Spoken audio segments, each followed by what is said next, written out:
With me is State Senator Martin J. Golden, New York City Councilman Vincent Gentile, Ms. Josephine Beckmann is the Community Board 10 District Manager.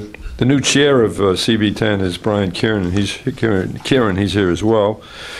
This investigation was conducted solely by the Major Narcotics Investigating Unit, which is led by Mark Fleedner, with Deputy Bureau Chief Frank Santapia, Supervising Investigator Eddie Murphy, John Beal, Detective Investigator 3rd grade, and a host of people who did a very, very good job.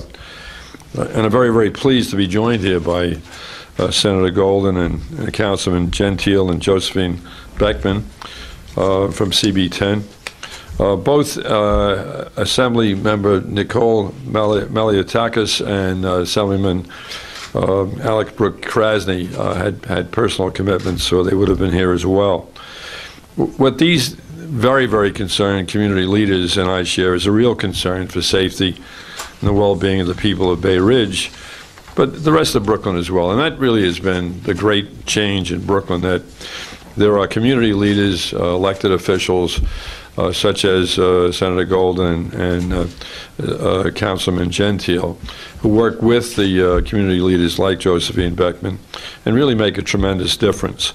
Today we announced the arrest of 20-year-old Mina Gatas for the criminal sale of controlled substance in the 2nd degree and related offenses. The complaint against Mr. Gatas alleges that he engaged in organized and ongoing distribution of large quantities of cocaine in the area of Bay Ridge where he resides.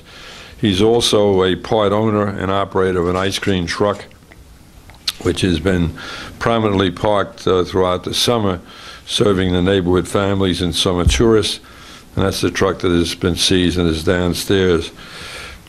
He set up the location for the truck at Owl's Head Pier, which is at the corner of Shore Road and 69th Street.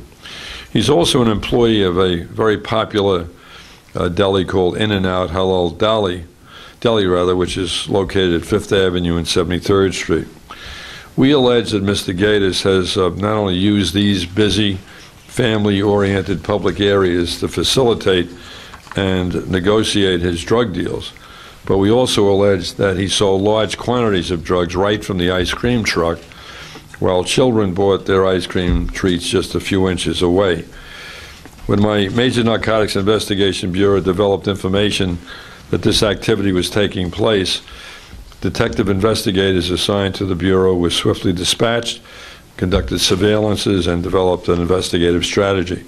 And over the course of some time, undercover investigators made 2 substantial and well-documented drug purchases, which were pre-recorded with pre-recorded buy money.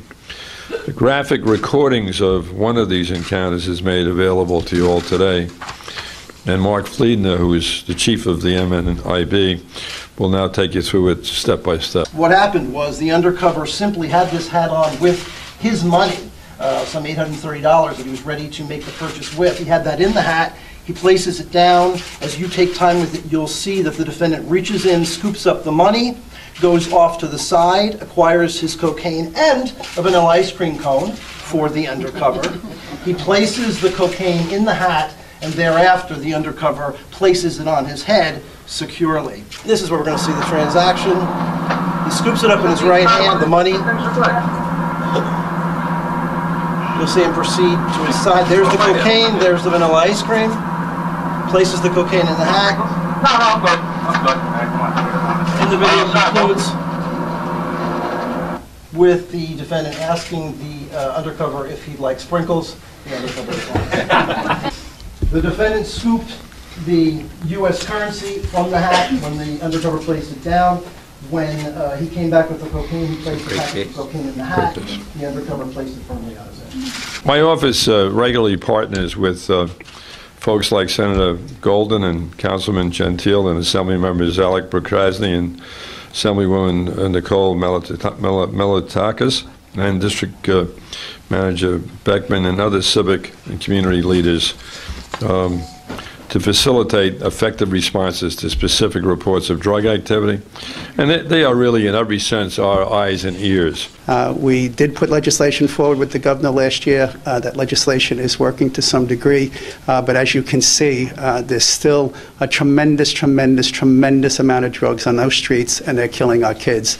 So my hat is off to you, District Attorney Charles Hynes, and the great investigators that took down this arrest. Thank you for keeping our streets safer. To have it happen at the foot of the 69th Street Pier, at the foot of the Owl's Head Park, where so many children go and play, and so many people gather from Bay Ridge on that pier during the good weather, is really an affront to all of us in Bay Ridge who do not want to see this kind of activity and this kind of illegal activity going on. We appreciate the efforts of the District Attorney's Office from taking the drugs off of our streets and continuing a quality of life that we're all accustomed to. Is this just a small-time dealer? What would you say to that perception that, you know, we've seen you put drugs on the table where it's the biggest drug bust in Brooklyn history.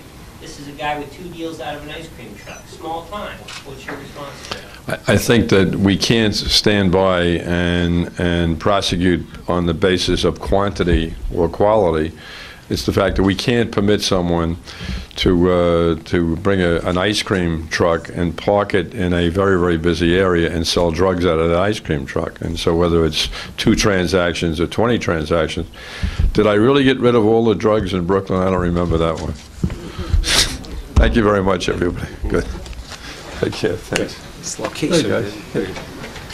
Thanks so much. Thank you. Very good work. Conversations with your staff. Good. Thanks, Mark. Great job, Mark. Good. Yes, thank you. You were very enthusiastic. Thank you so much. Excellent. That's great.